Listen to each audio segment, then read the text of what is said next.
Yeah.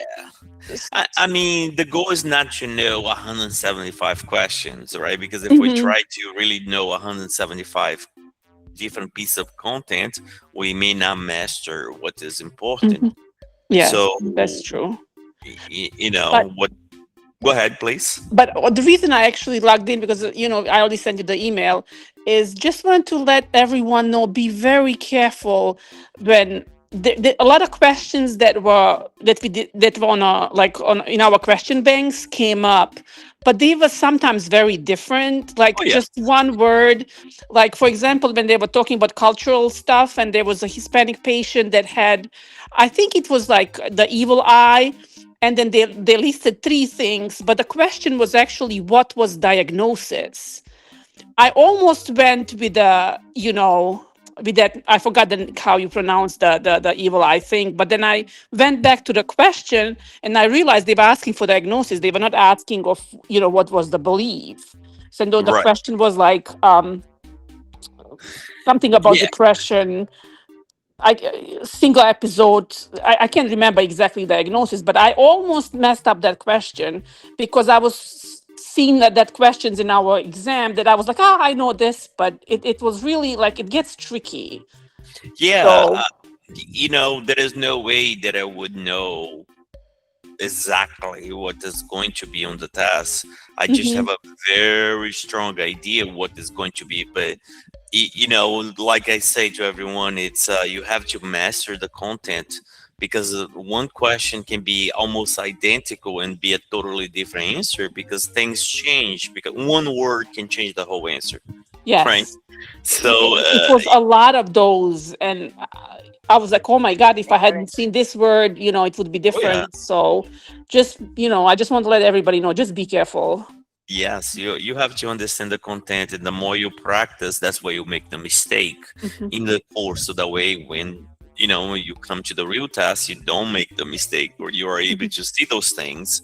Hmm. Um, but it's one of the things that I say. You just have to be, no one's gonna make you study, right? No one's gonna Yes. force you to do it. Just have to set the time and do it, and the results will come. So congrats, absolutely. Thanks. And one more thing, actually, two more things.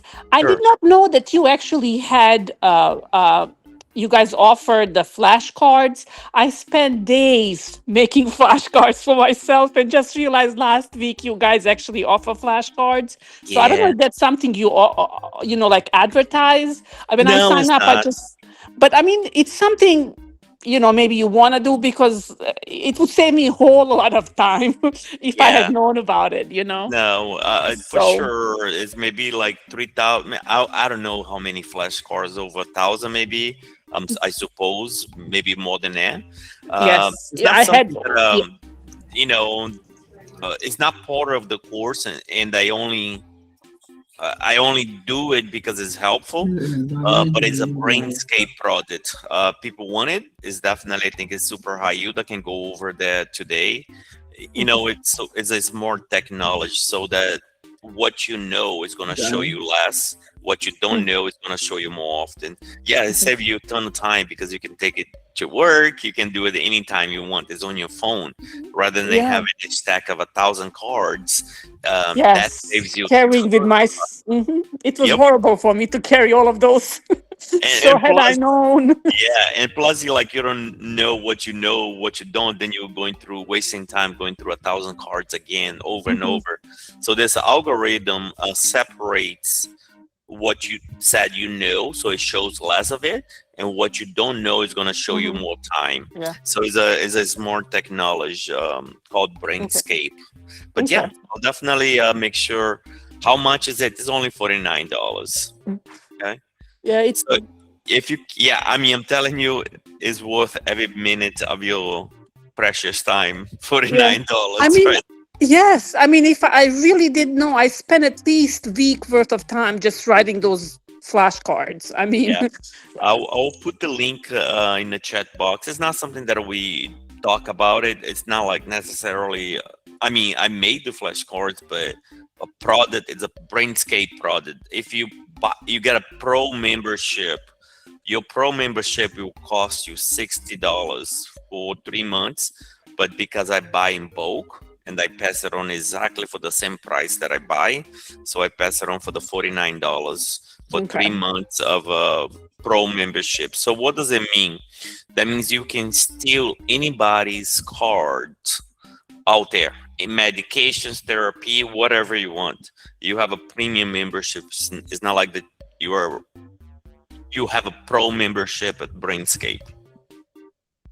Yeah, So yes, like I said, I think it would really be helpful to people who, do flashcards. So just wanted to mention that.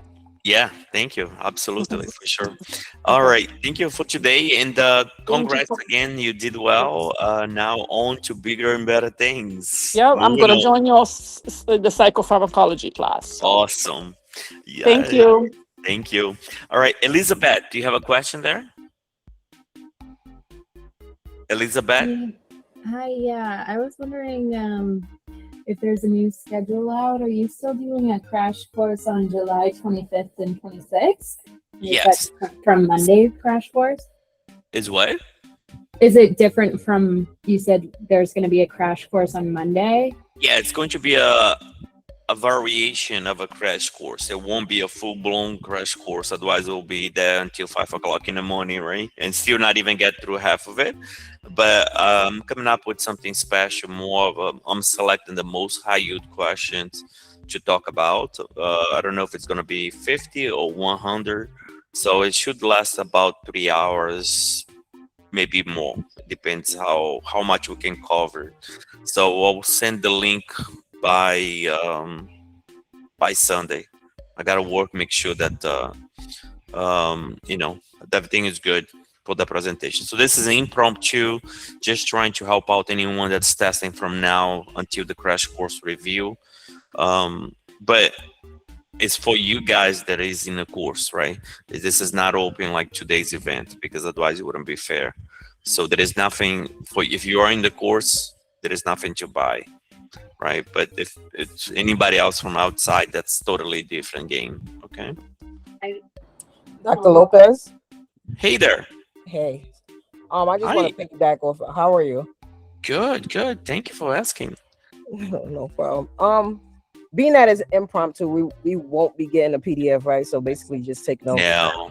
Okay. Yeah. Okay, no problem. It's going. I'm going to look at my task. I'm going to select maybe 50 to 100 questions that I How was think clinical is. for everyone this week? I think it's super high Good. yield, and then we'll go from there.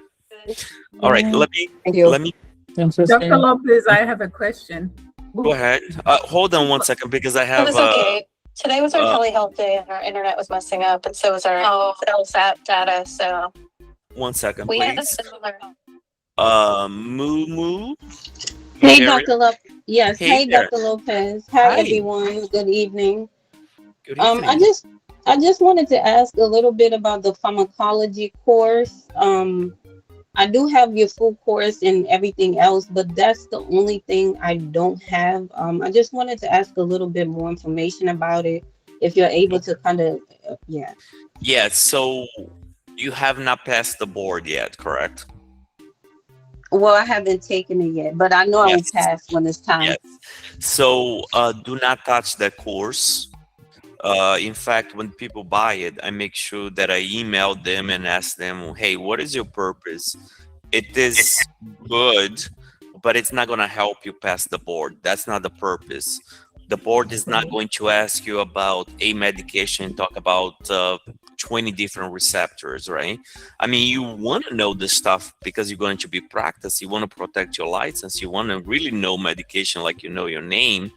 But it's not what the board is about. The biggest misconception people think is that they have to know all the medications to pass the board, and they could not be farther from the truth. What you guys need to know is in the course, is already in the course, and you don't have to go in detail.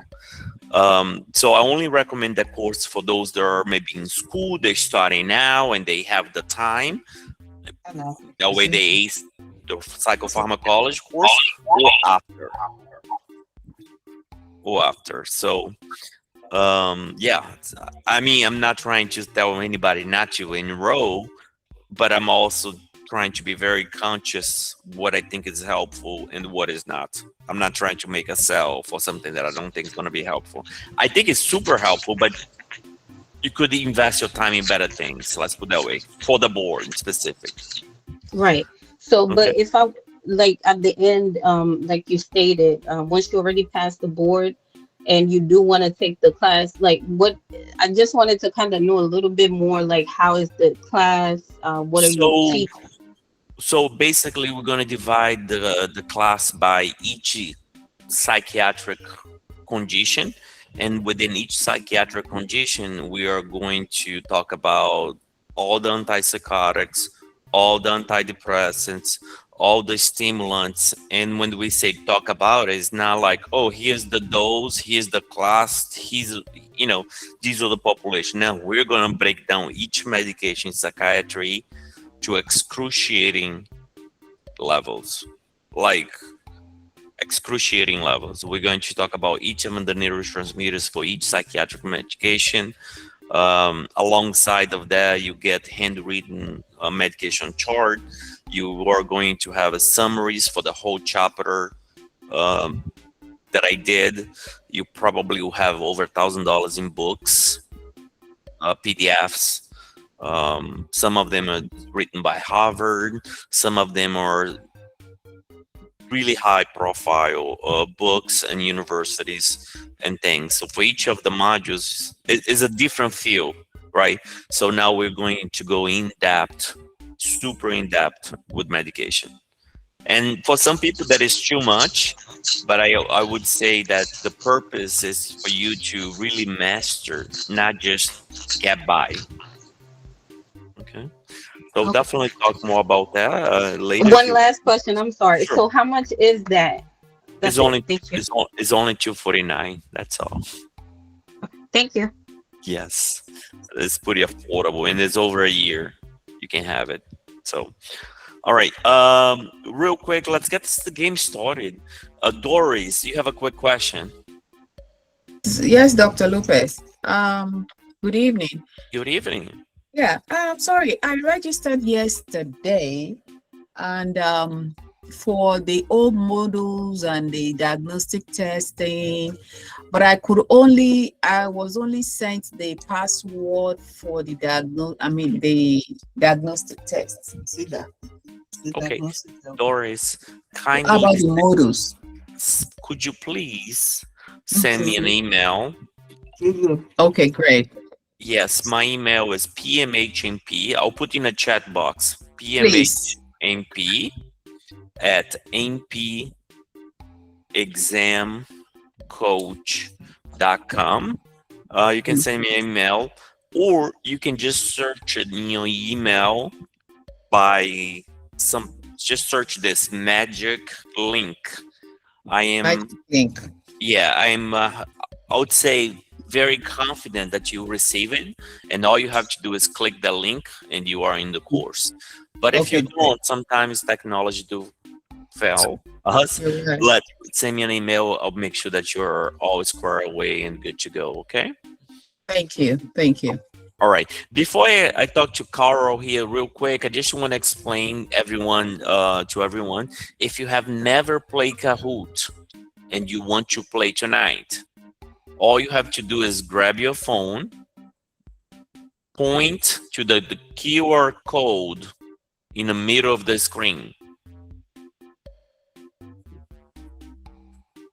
Okay? Point to the QR code in the middle of the screen. A hyperlink will pop up. You click on the hyperlink, and then you create a nickname. It can be your name. It can be anybody's name, as long as not taking like these folks, right? You cannot pick those names, but whatever you want to be called, okay, for the game.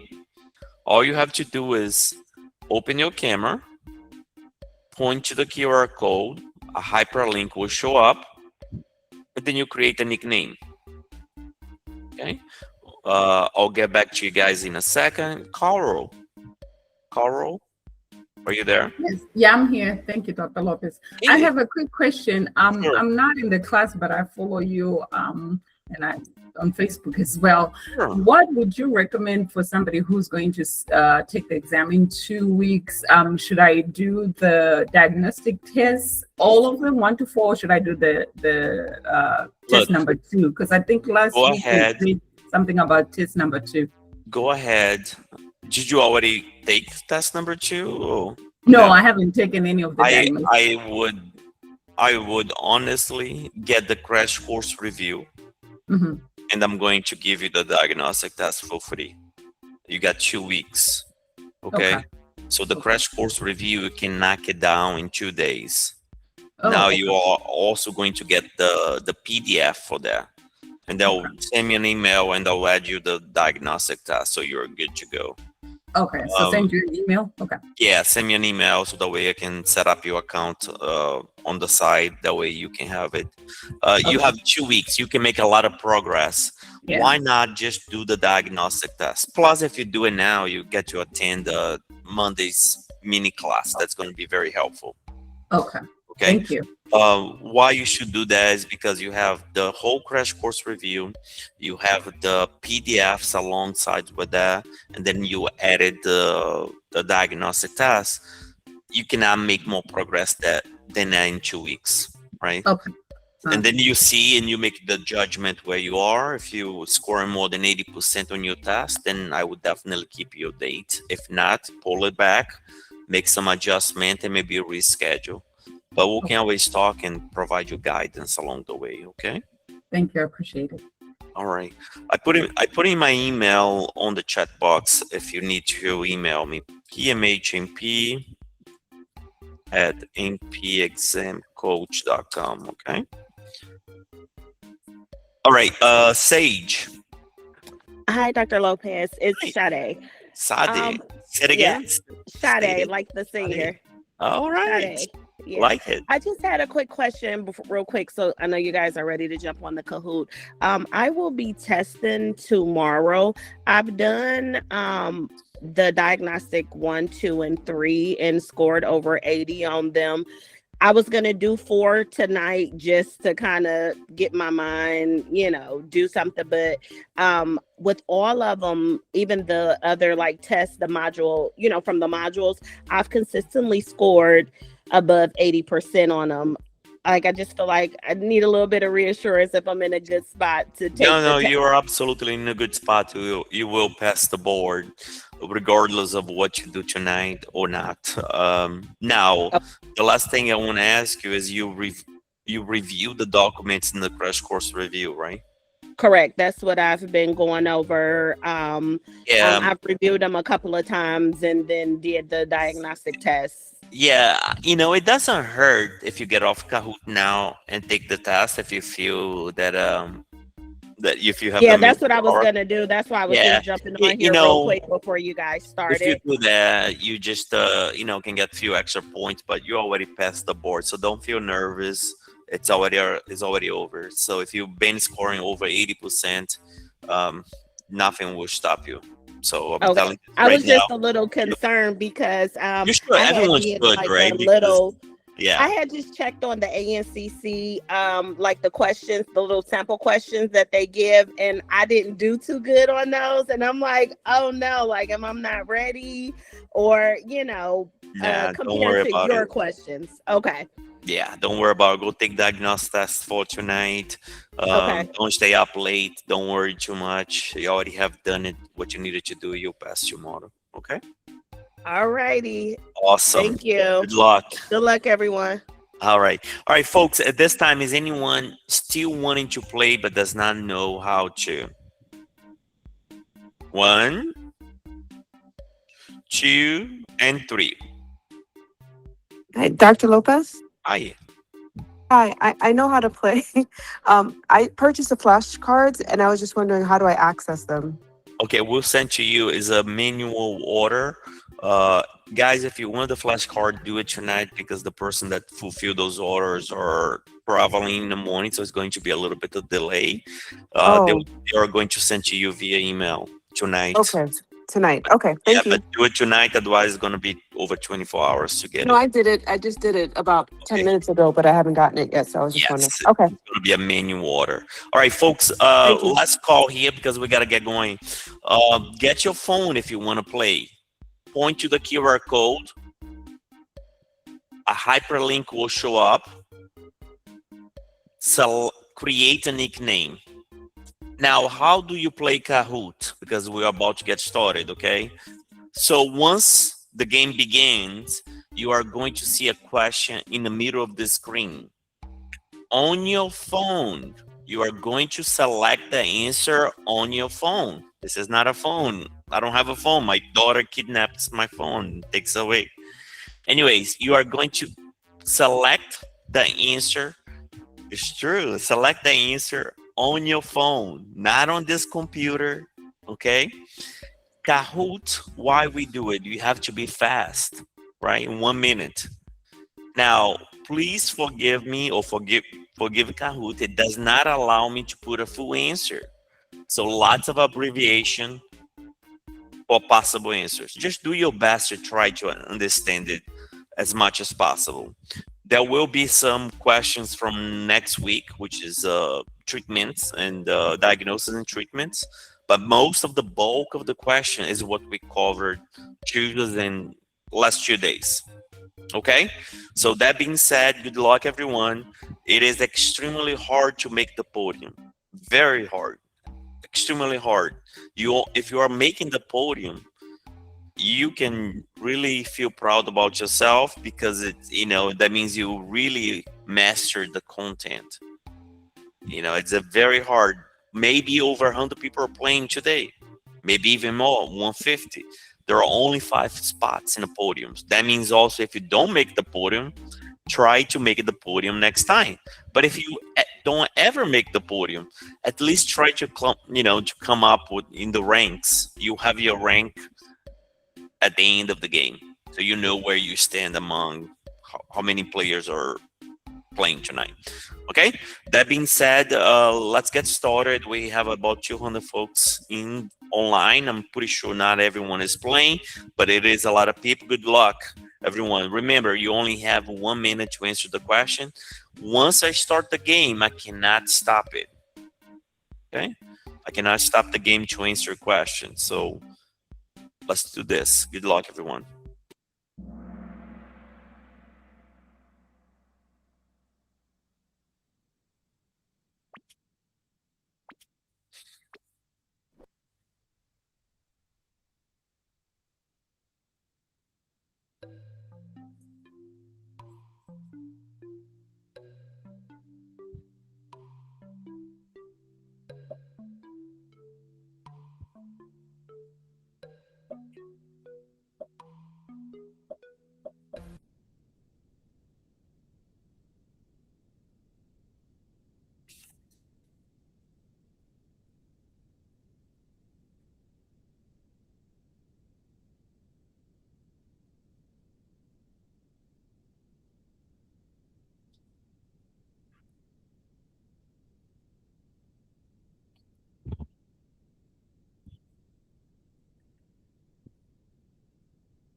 All right, 10 seconds.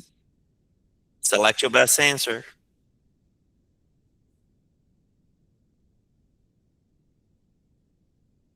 All right, so we have someone with possible bipolar or bipolar symptoms, right? What should we do first?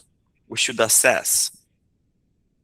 Now, note the question said he denies suicidality or dangers to self or others, right? Something along that these words.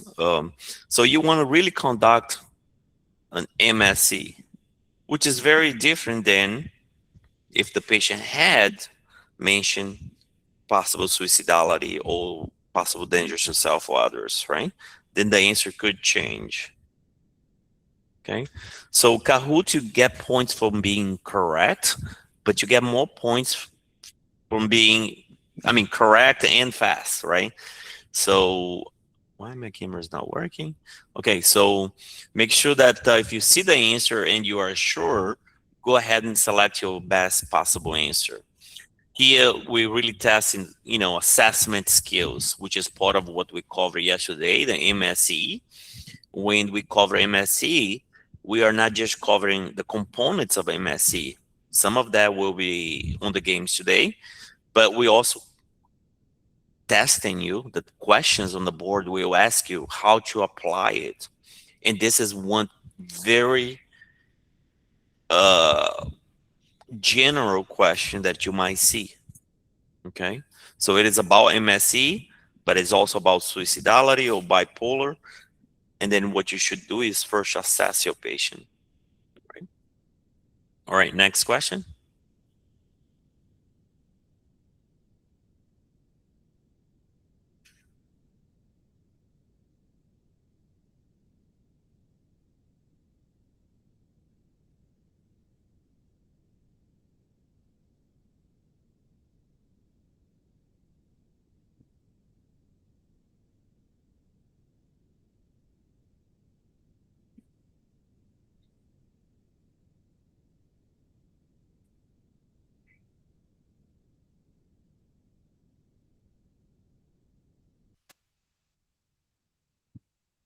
Hard question.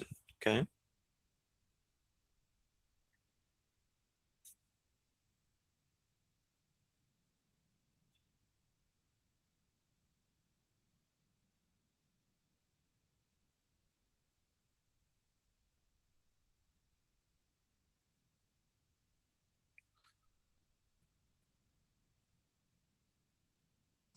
You can't change your answer, huh? No, you cannot.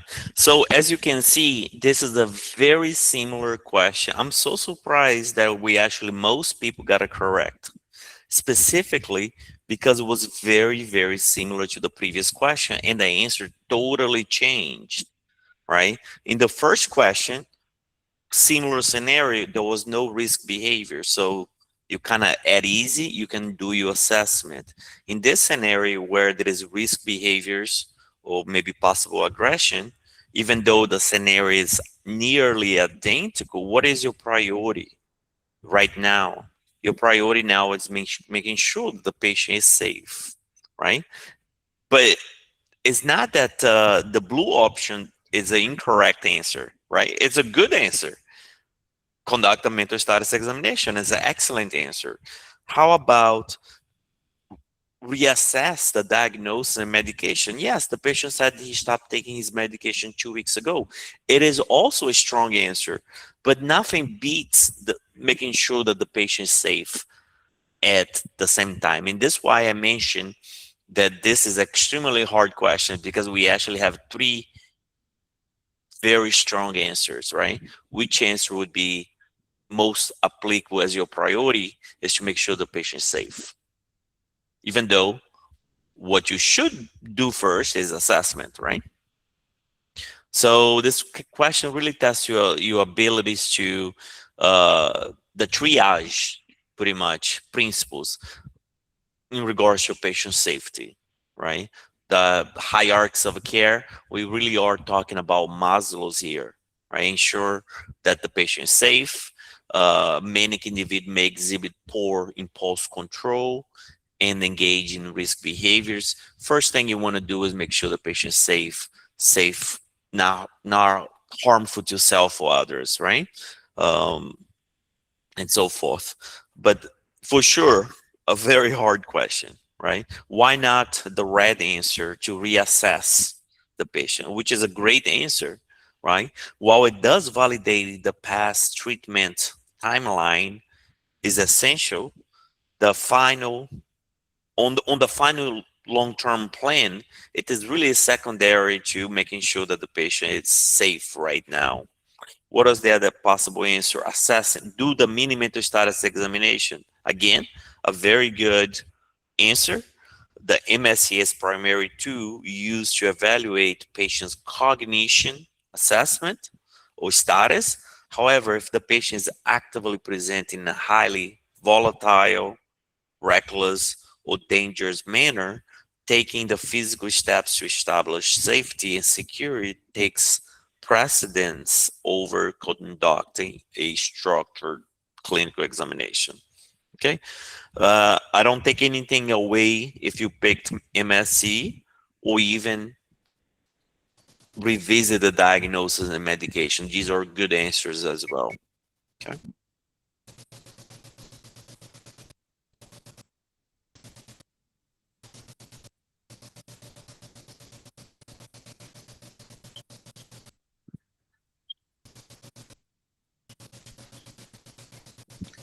Folks, make sure your mics are off, please.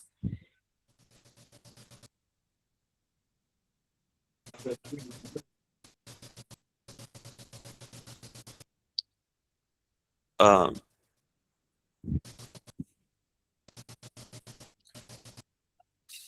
please make sure your mics are off.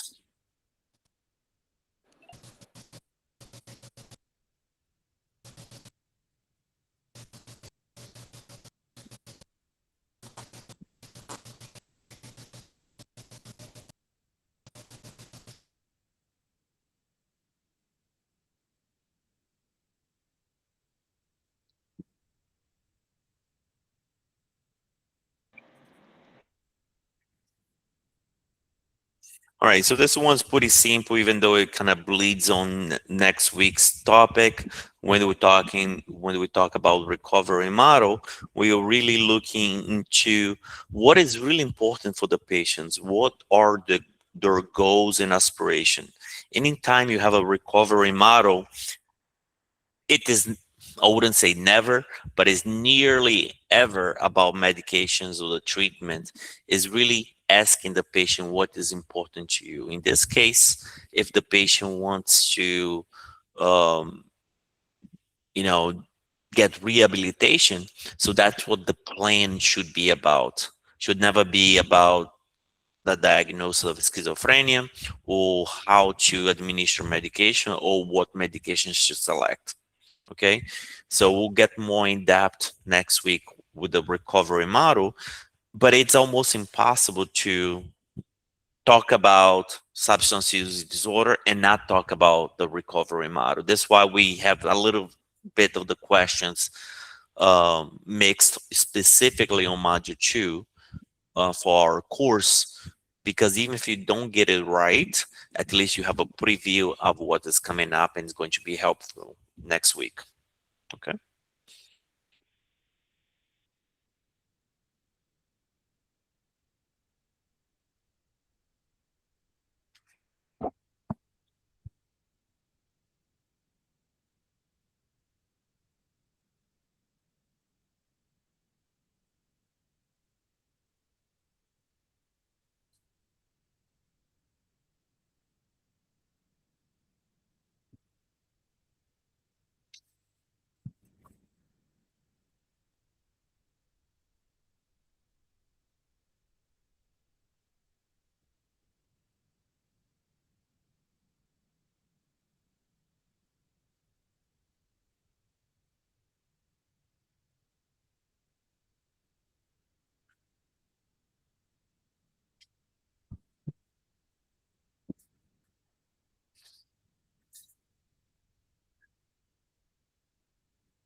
All right, 4 seconds and go. All right, so that's a perfect answer. I'm glad that everyone really got the gist of the recovery model. The recovery model is expected that will be setbacks, but with each setback, it's also expected that we learn from it and we grow from it, right? So recovery model is never about the diagnosis or treatment. It's all about what is important for the patient. So if you see recovery model, whether it's connected to schizophrenia or whether it's connected to substance use disorder, ask yourself what the patient really wants. And that would be the answer, generally speaking. And as in this question kind of display here, expect setbacks. And that's how we grow. It sometimes is easier to grow when we have setbacks, allow us to reevaluate our goals, and then learn from it. So that's what the recovery model really is in a nutshell.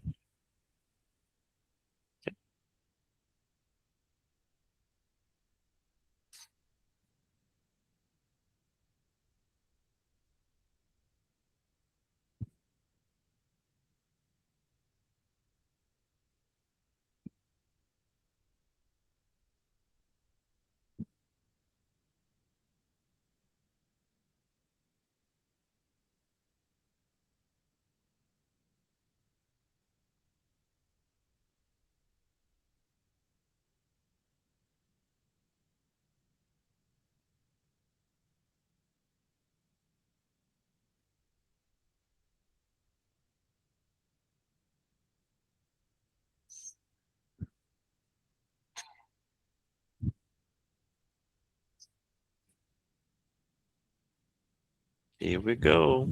10 seconds.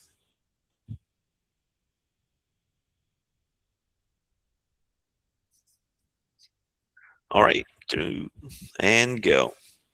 Again, I think this is a pretty good selection here. Everyone got it right, or nearly everyone, and that's okay. So we're looking at the strategies here, right?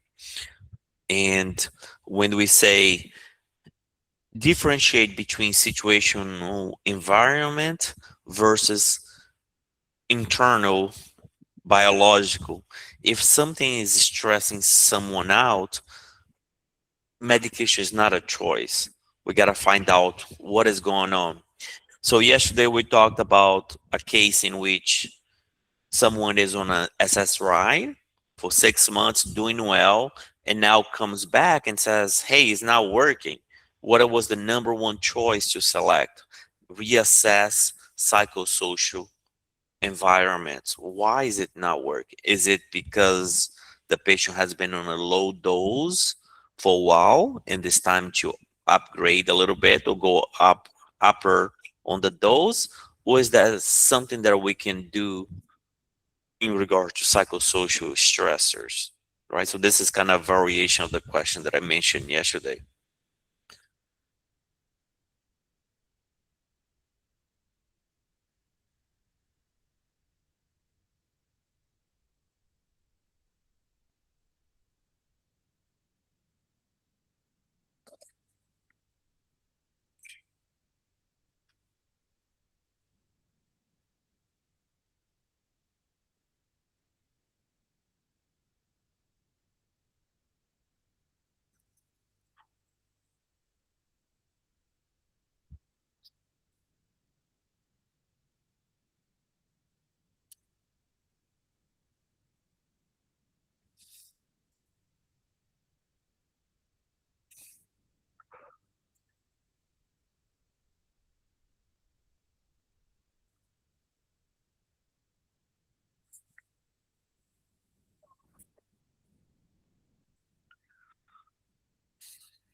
All right, Paul, congratulations. Just passed the board.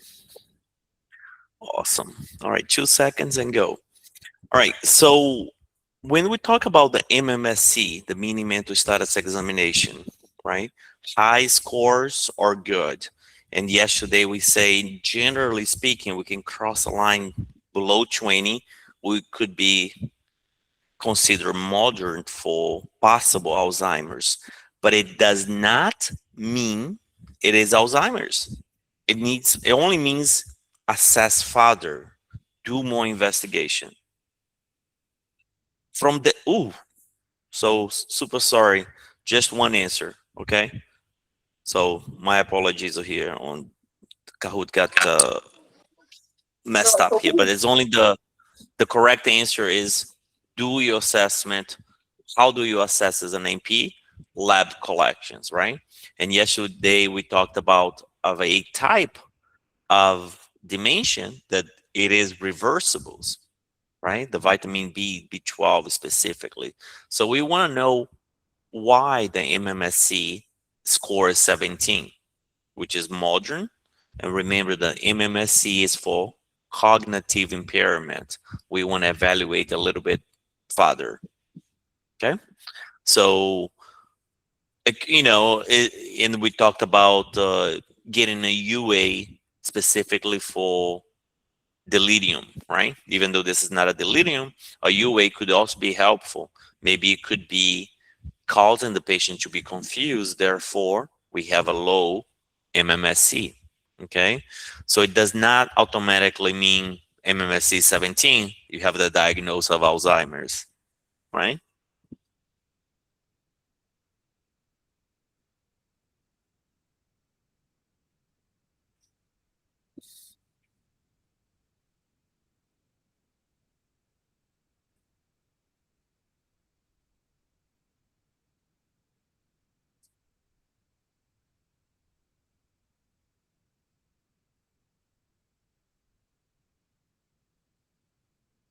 Good question. See,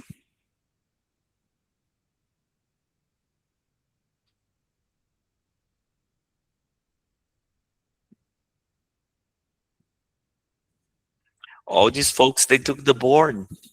They know.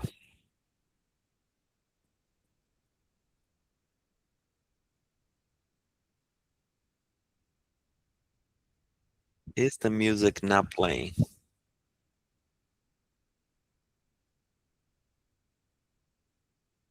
No? Okay. I'll see what is going on here a second. All right, we got 4 seconds. Okay, so someone with alcohol use disorder on withdrawal, not just alcohol use disorder, and the liver impairment, we kind of talked about this in depth yesterday. Lorazepam is usually the preferred medication. Okay. Now, if someone doesn't have necessarily a liver condition, either one of these could be a possible option. Librium, right? So could be a possible option. Gabapentin is also used off-label, but specifically if you want to help someone with alcohol withdrawal and liver impairment, then the best option is lorazepam, right? Because shorter half-life. Okay, now let's figure out why the music is not playing here. Okay, I think I know what it is. Okay, music will play next. Okay, let's move on to the next question.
All right, so dust, D for drugs.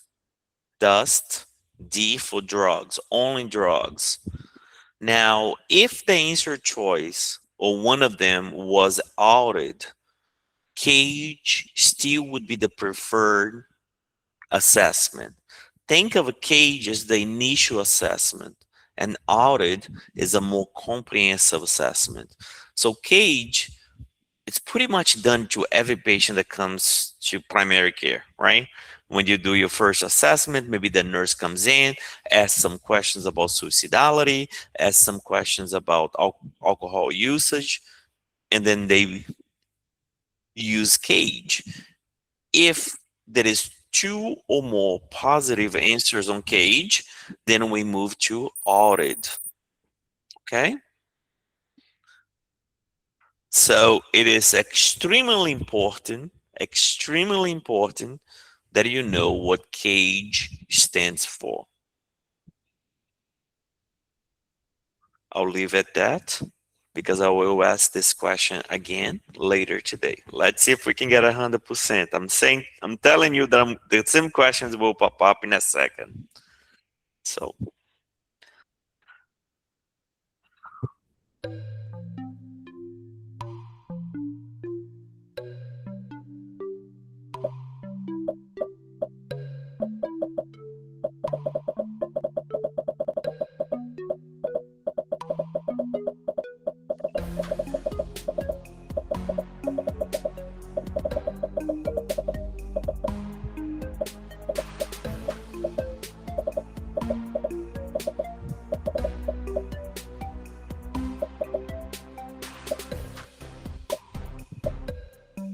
all right. 20 seconds left.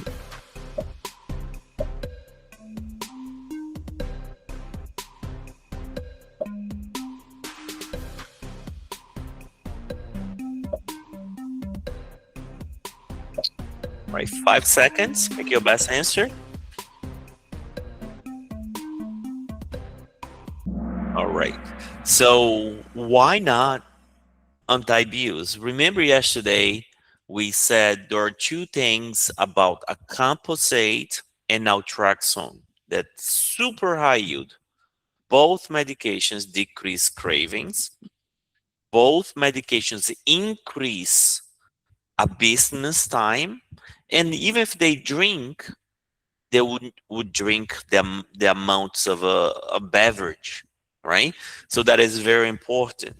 Now remember that a composite would be preferred for someone with liver injury. Naltrexone would be preferred for someone with kidney injury, right? How about anti-abuse? It's called aversion therapy. It doesn't decrease the craving, but if they drink, they're going to be sick, right? Buprenorphine for opioid withdrawal, and methadone also for opioid withdrawal, but that would be more of full agonistic versus a partial agonistic.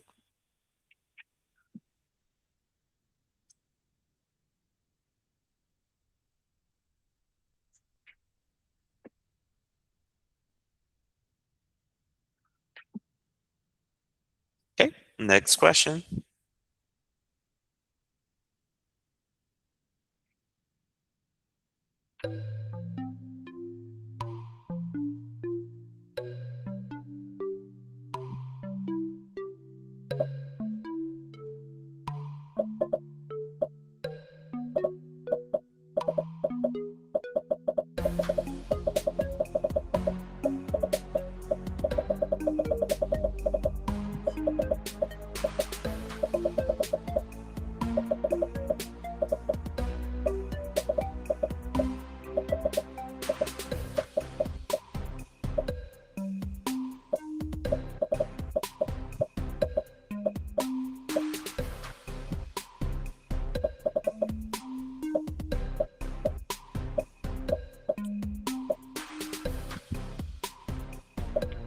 All right, 10 seconds.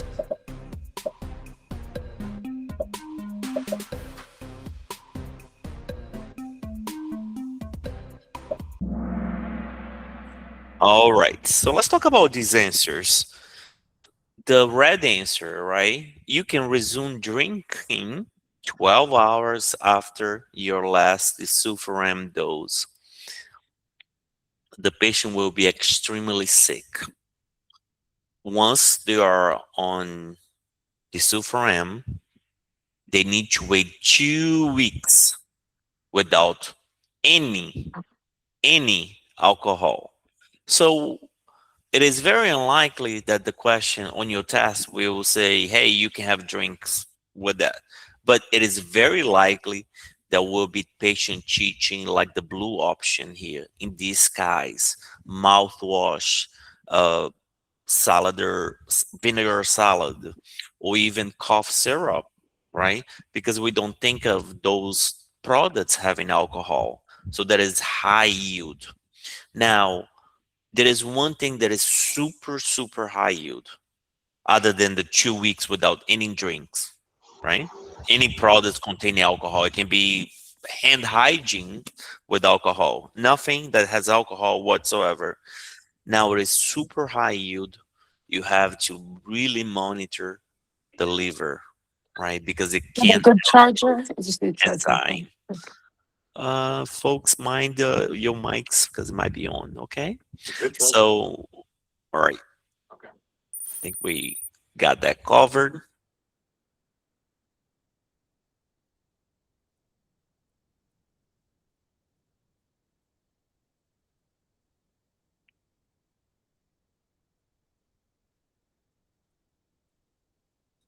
To make this a little bit bigger.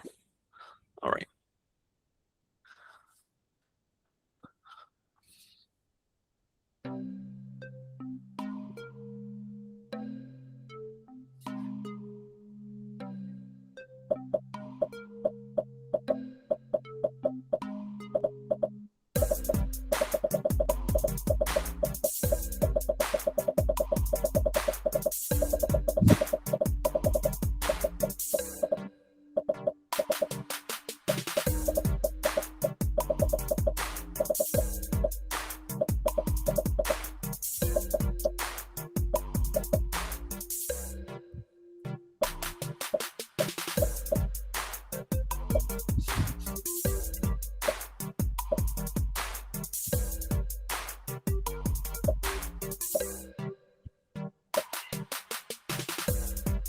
10 seconds with your best answer.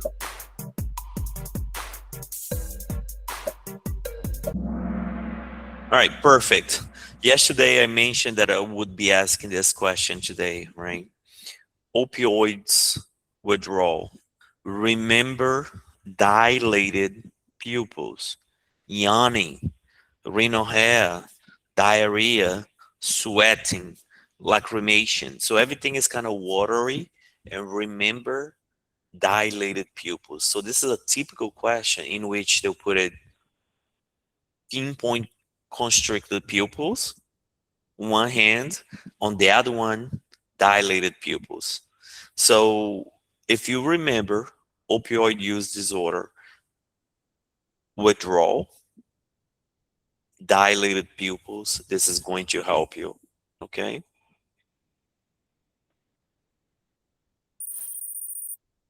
All right. So what is the game pin? Oh, the game pin is 2117002 if you want to join in. Thank you.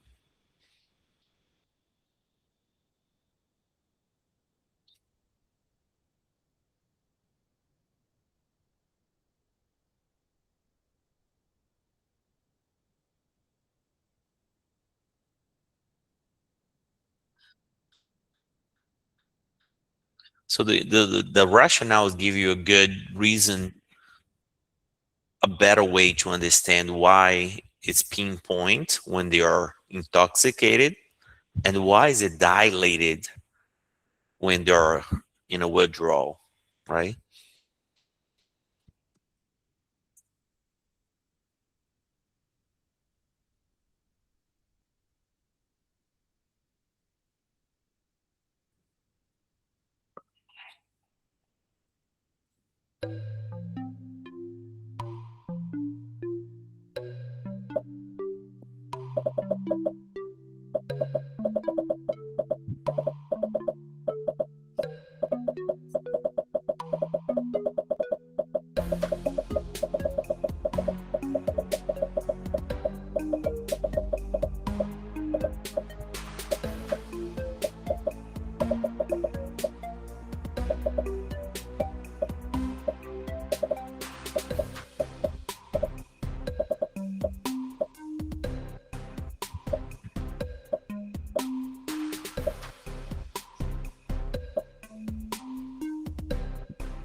All right, 1 second and go.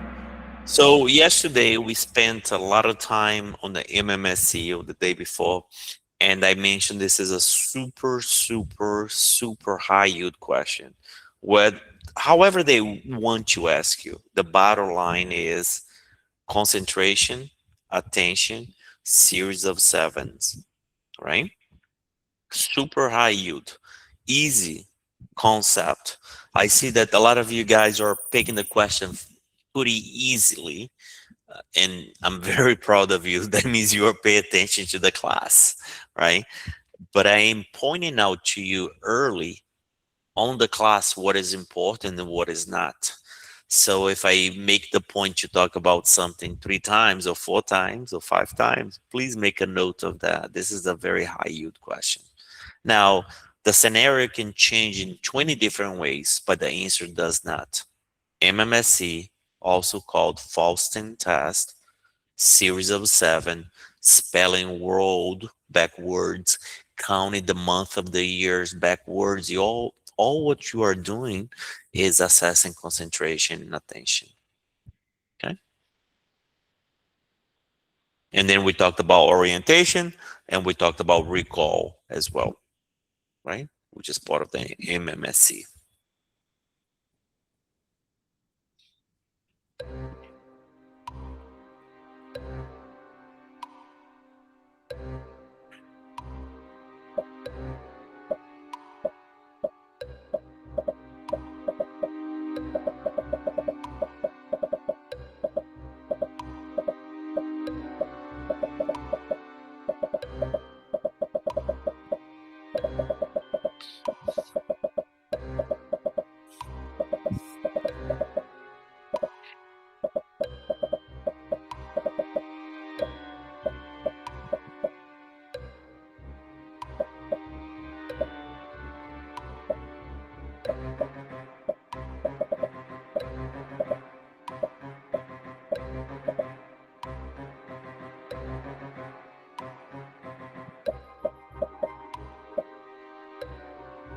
All right, 5 seconds, pick your best answer. So we have a score of 2. That means it's positive on CAGE. What do we do with that? We are going to proceed and do further assessment, right? Probably the best next action would be to evaluate further. How would we evaluate further? We would move to audit. What if it was alcohol? What if it was opioid use disorder, drugs? Then we can do CAGE, AID, and then we move to DUST, right? So that's the framework that we use for CBERT, as we discussed it yesterday. It just means assess further. It's positive. The patient may be at danger. We need to do a little bit better job of assessing. So that's a quick, easy tool that can be used anywhere. All right, 4 questions.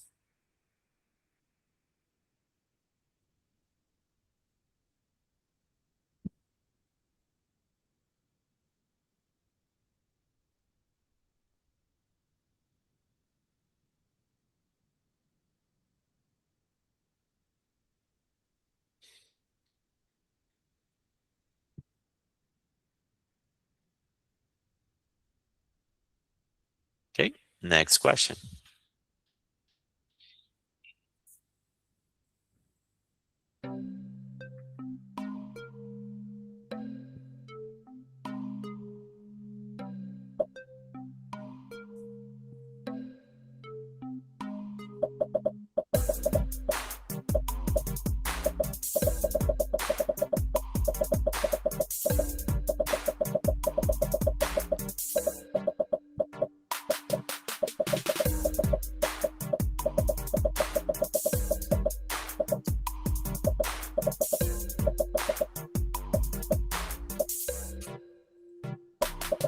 Here we go. We got the hands.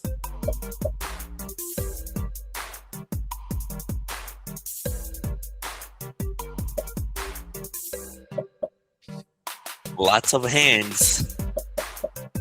Here we go.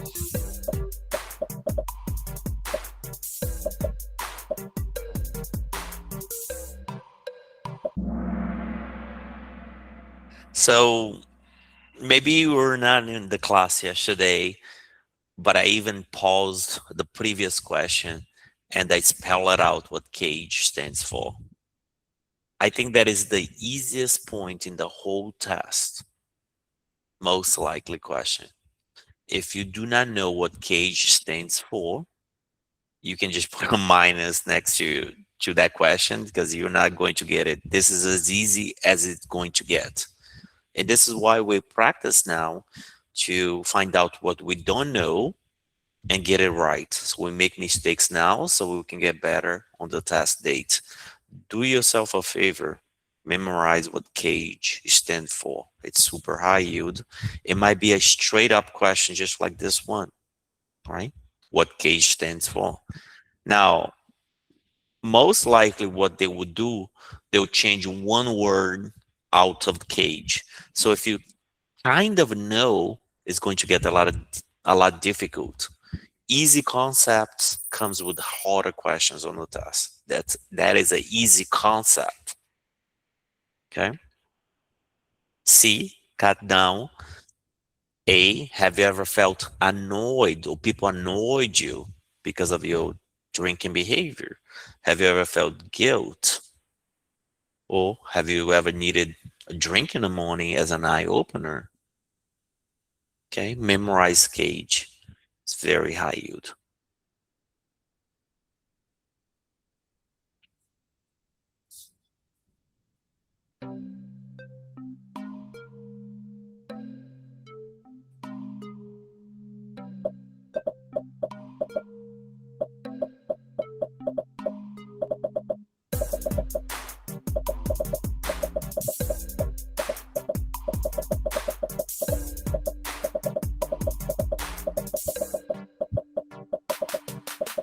Here we go.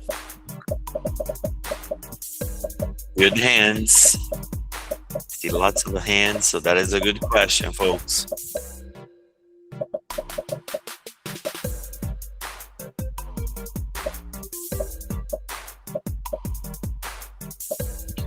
What do the hand means? That means they know this is a high yield question. That's what it means.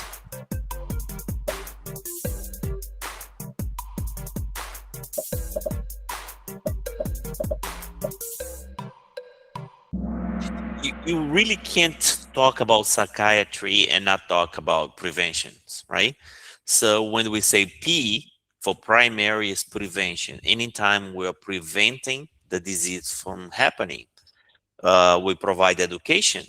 We do maybe exercise if the person does not have the condition yet. Secondary is the S. It's all about screening, blood pressure screening, mammography, crisis hotline, or in the beginning of the condition. Maybe you prescribe a medication the first time for major depressive disorder or blood pressure. It's a great example.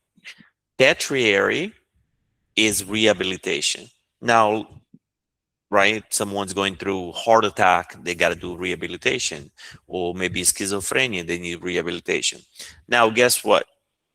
There is only primary, secondary, and tertiary. The test needs to give you 4 answers, so there will be something that may looks correct, but if it's not primary, secondary, tertiary, never select the answer. I don't care what the question is, because there are only 3 levels of prevention.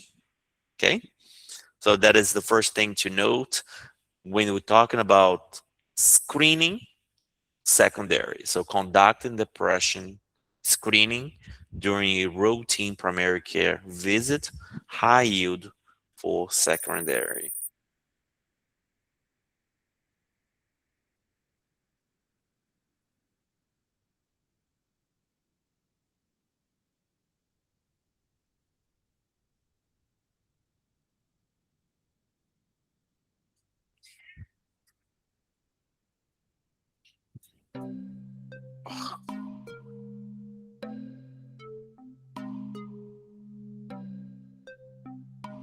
It's too small. I'm sorry. Yeah. See if I can do something about it here. Sorry about that. Here we go. Better?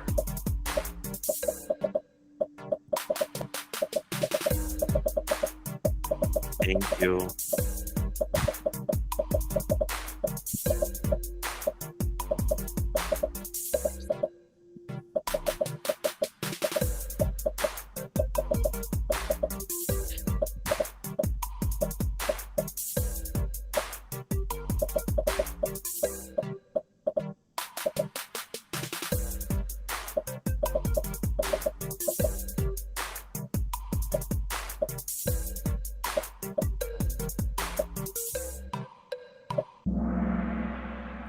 All right.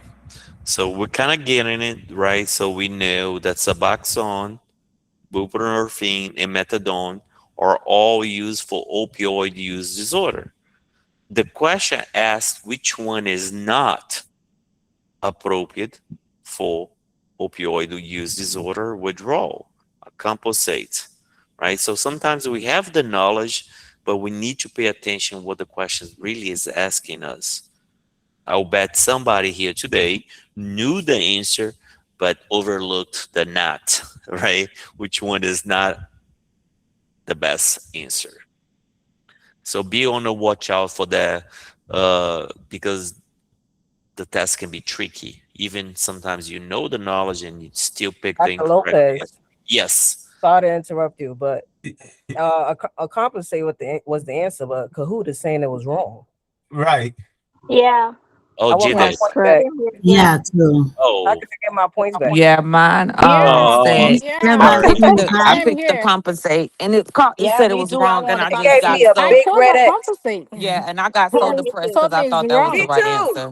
We Nah. did it right. I almost That's fell all off the right. Hey bed. That's guys. not fair. Yeah, no, no, we messed that up. But what's important is that you know it's Acamprosate is not the correct use for opioid use disorder, right? So my apologies. Sometimes that happens, especially when they try to go So over what the. is the correct answer? Yes. So we're looking for which medication we would not use for opioid use disorder. We would not use a composite. Okay. I cannot go back to the question. So we had methadone, we had Suboxone, and we had buprenorphine. All three medications are used for opioid use disorder. The question asks which one you should not. So the correct answer should have been a composite. Okay. We didn't get it right. Yes. Yes. So a So composite is not used for alcohol or for opioids withdrawal. It's used for alcohol use disorder maintenance for detoxification and does not treat opioids withdrawal I have symptoms. that answer right. that's true. That's what I answered, but it didn't give me the I points. know. Sorry.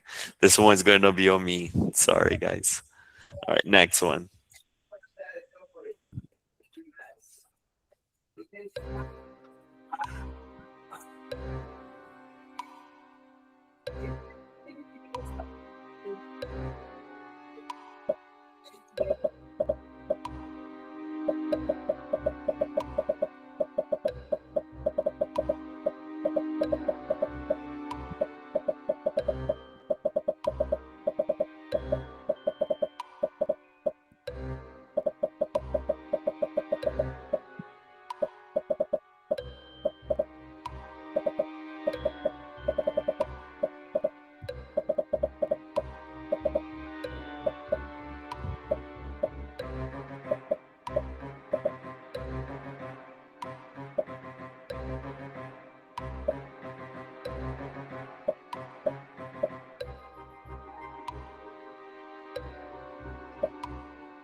Okay, tricky, huh? So let's take a look here. So should I or should I not? All right. So when we talk about contemplation, you are thinking of, but you have not really taken the steps to make the change. What you should do is explore the reasons for quitting smoking versus not with the patient. And as the patient takes steps towards quitting, then they move to preparation. Once they are on the smoke cessation program, then that would move to action. Okay, so we'll cover more of that coming up on the next module as well.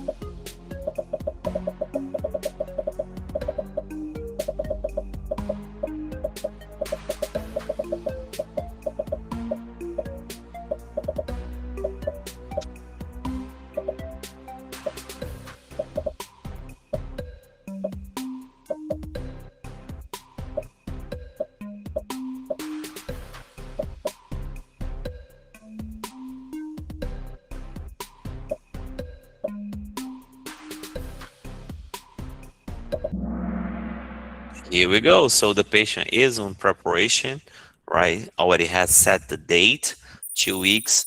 Folks, all these folks are telling you these are good questions. I would know them, okay? Where are these questions in a question bank? Okay, so it breaks my heart when I am answering emails and I go check on you guys because that's what I do all day long. Check, and I don't see those modules completed. I don't know what to tell you. Okay, your easy test comes with a harder preparation. Drill, drill, drill. Okay, so we want to know what you don't know before you test it. And you have over 1,000 questions in a question bank, so we can get those, uh, get a little bit clarity on the content.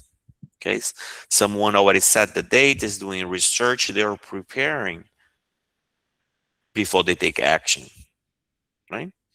Trans-theoretical model of change.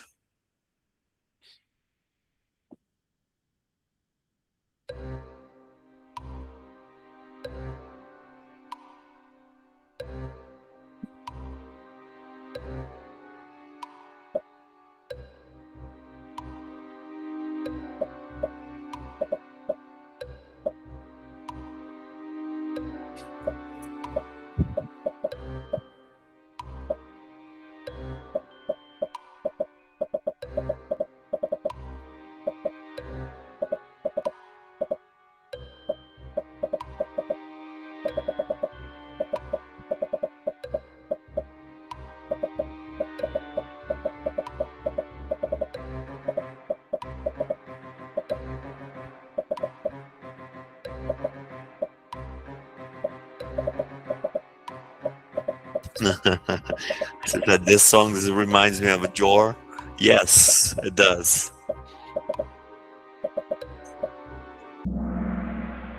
That's what happens if you don't get a question right. It come get you, right? Yes. So ECT is the last resort, right? We never offer ECT as like, hey, I'm depressed. Well, let me take you to the ECT room and put you under anesthesia and give you some convulsions, right?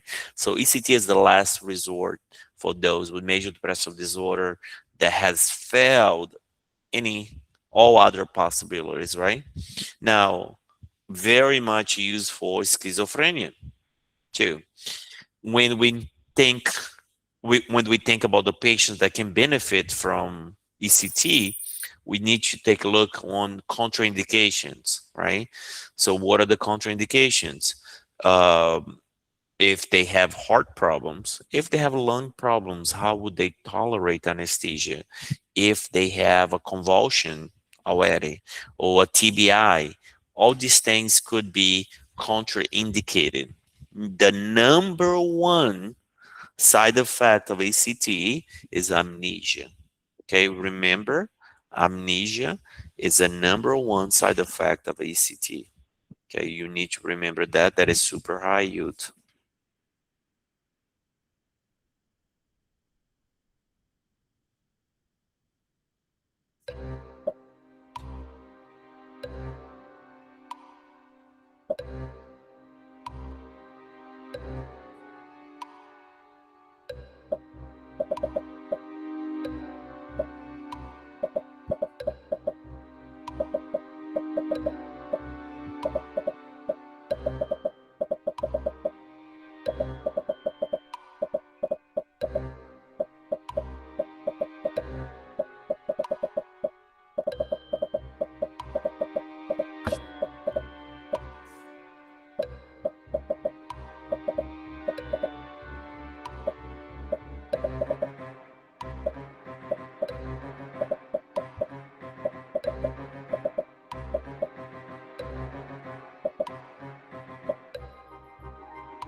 All right, so yes, so we talked about MMSE, Foston test, same thing, and we mentioned earlier that 20 and below would be concerning, right?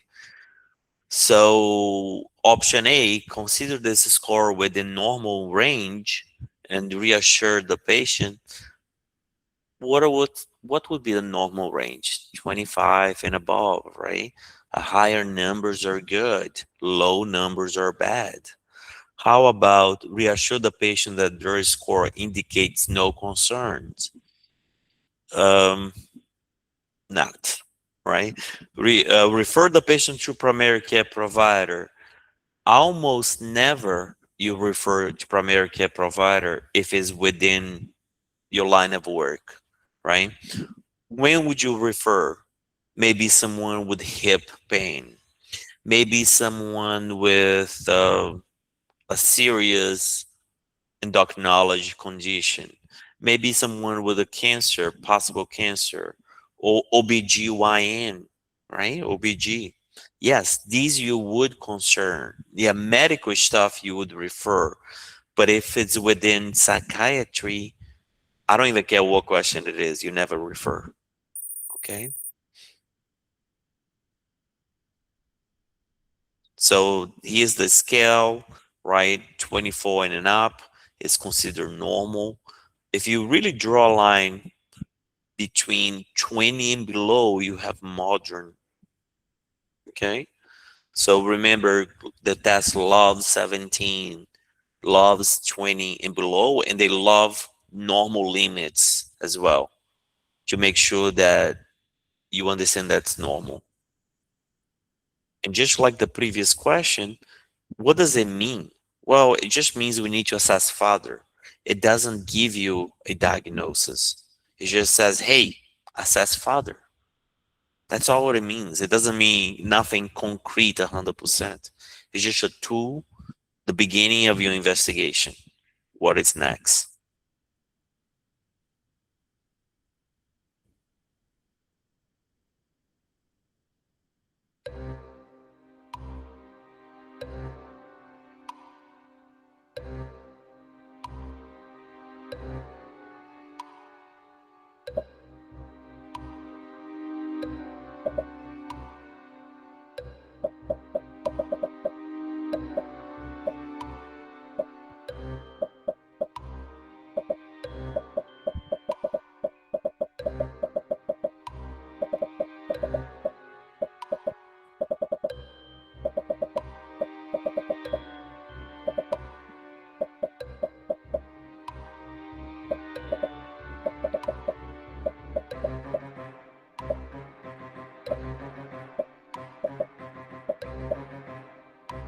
All right, 10 seconds.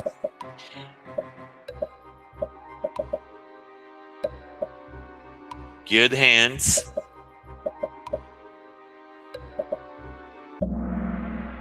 Right. Where would you document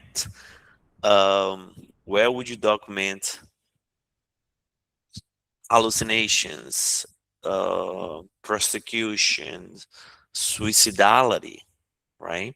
Thought content versus thought process. You can think of thought processes like, what is your thought process, right? Is how are you thinking? How your ideas are connected. Now, if you are thinking of thought content, what the patient is thinking, right? The patient is thinking of suicidality, suicidal ideation, homicidal ideations, plan, intent, right? When we look at the social history, it belongs to a broader psychiatric intake, not necessarily MSE, right? So Suicide, Lopez, yes. it's giving us partial credit. Were we supposed to pick two? It was the two answers? No, only Yeah, one. it was. Well, everybody's getting partial credit because it So Yeah. said, you got a portion credit if you got it wrong. So, okay. You tricked us. It's a No, mistake. yeah, just thought process. Okay. yeah, that's what we So picked. yes. So It's if thought you got, process or thought. so if No, you content. Content. It's Is it thought content or content. process? content, thought content. Mhm. Okay. I don't know if it was I don't know what's happening with today's Kahoot, but if you got a partial credit, it's because of last time we took credit away from you. So let's put it that way. No, Okay. so thought content, right? What the patient is thinking. So if we say thought process is how the thoughts are organized, you know, if it helps you, sometimes people talk, what is your thought process? Basically, how are your ideas, your thoughts are organized? Thought content is, I like to think this way, what the patient is thinking of. I'm thinking of hallucinations, suicidality, homicidal ideation, so forth. This is a super high yield variation of the board, right? TNC, somebody mentioned in the chat box. Okay.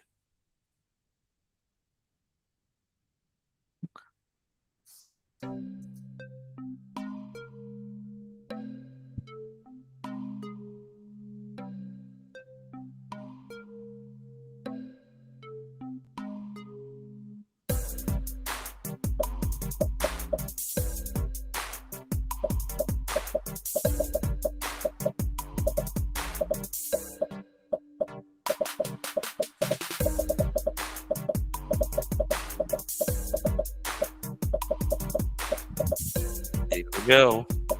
Good hands.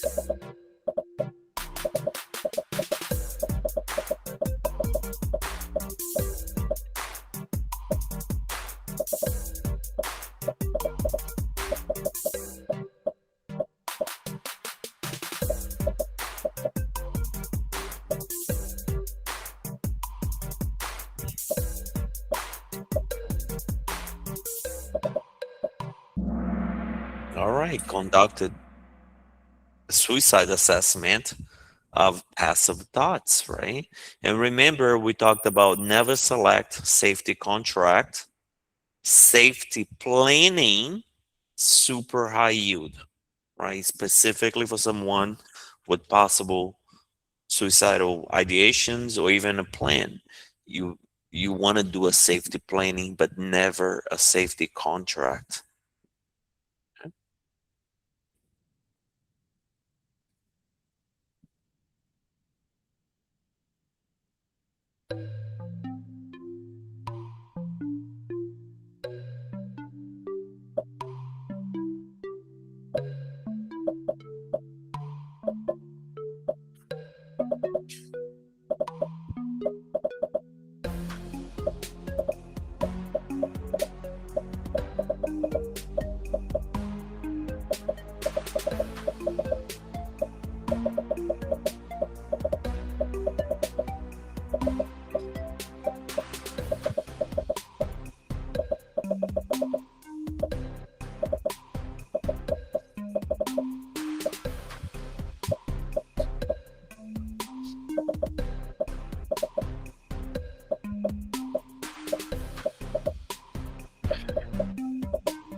All right. So yesterday or the day before, we discussed in depth how to evaluate patients A, B, C, and D, and we said we must count, and each number counts as one.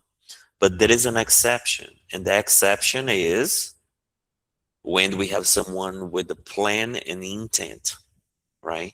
So out of these 4 options, A is the patient that we would be most concerned, has a specific overdose plan that supersedes the counting that we had discussed, the strategy that we discussed to how to evaluate those patients. Okay. All right, Oba, she's taking first place, but everyone is right next to her. So if she misses one, we have a new winner coming up. So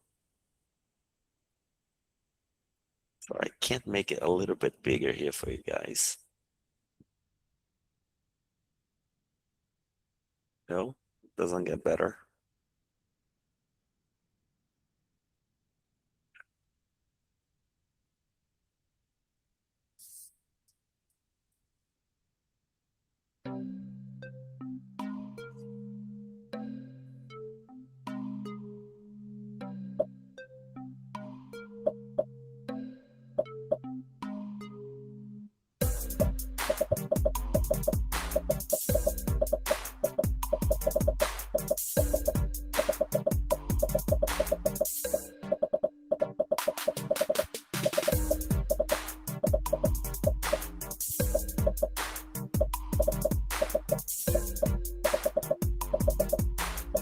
Good hands, guys, I'm telling you.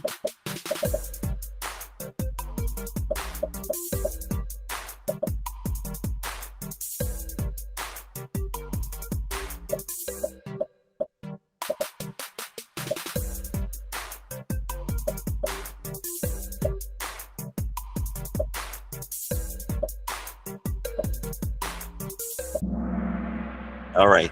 Our community is such an awesome community that we have tons of people that pass the board and they're still here hanging with us and playing the game. So that is absolutely amazing. So thank you for being here today. Ativan, right?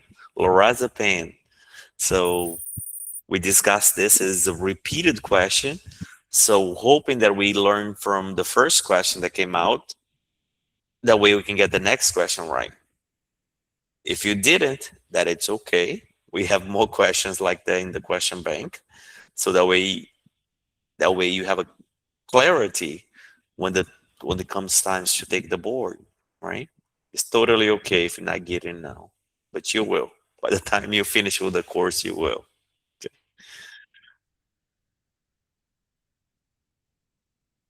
All right, next question. All right, last one. Take it home.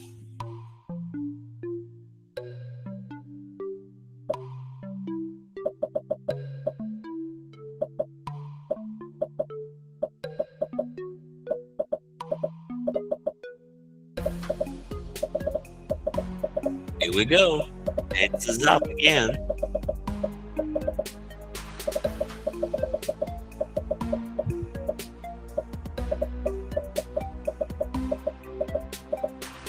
Bingo.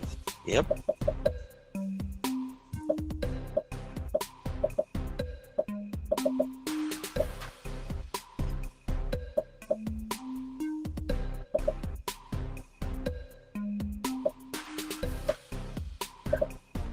All right, 10 seconds.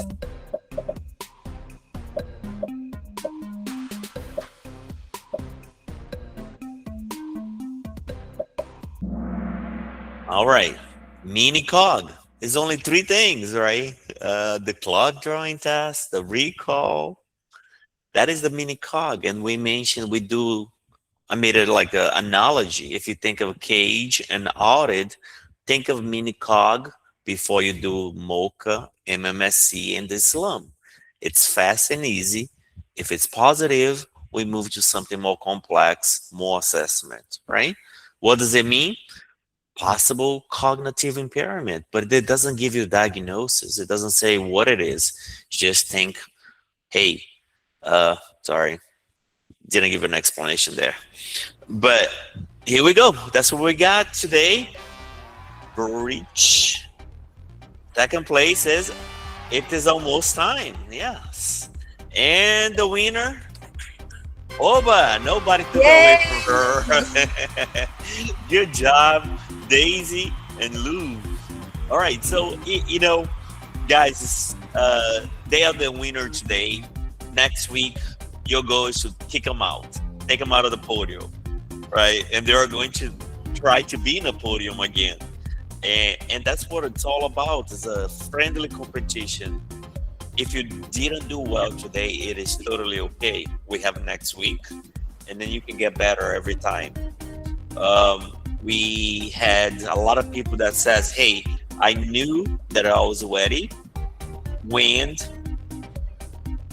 exactly when I was the last one in the Kahoot, and by the time the board came, I was scoring the first or second place or third place.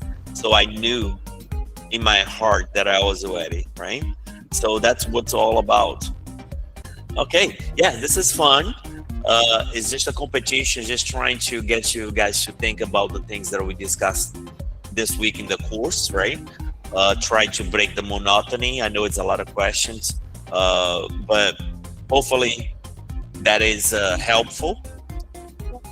Otherwise, I'll see you guys next Monday. Let me try to, for some reason, replay this game? Is it available?